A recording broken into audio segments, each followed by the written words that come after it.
হঠাৎ বিকট শব্দে ঘরের সব জিনিসপত্র ও ফ্রিজের ভেতরের পাত্রগুলো আছড়ে পড়তে শুরু করে। মনে হচ্ছিল পুরো ভবন মাথার উপর ভেঙে পড়বে।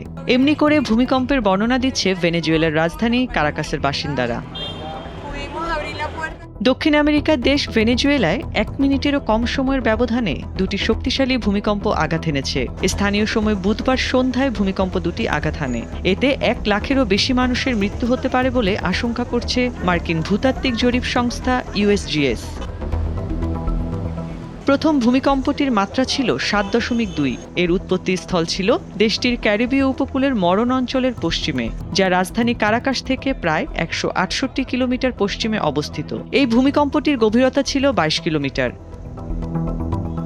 প্রথম ঝাঁকুনির 1 মিনিটেরও কম সময় পর আরেকটি শক্তিশালী ভূমিকম্প আঘাত হানে। রিক্টার স্কেলে এর মাত্রা ছিল 7.5। 10 কিলোমিটার গভীরতার এই ভূমিকম্পটির উৎপত্তিস্থল মরণ অঞ্চল থেকে 16 কিলোমিটার দক্ষিণ পশ্চিমে। এদিন দেশটিতে জাতীয় ছুটি ছিল।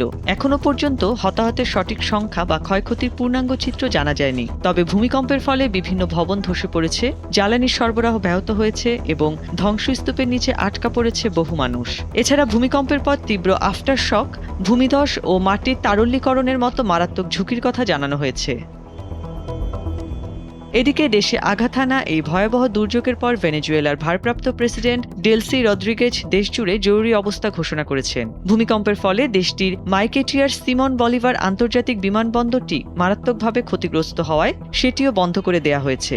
এছাড়া পরিস্থিতি মোকাবিলায় দেশটির স্বরাষ্ট্রমন্ত্রী বাসিন্দাদের ক্ষতিগ্রস্ত ভবন ও বাড়িঘর ছেড়ে নিরাপদ স্থানে সরে যাওয়ার আহ্বান জানিয়েছেন। অর্ণব নাসির, ভোরের কাগজ।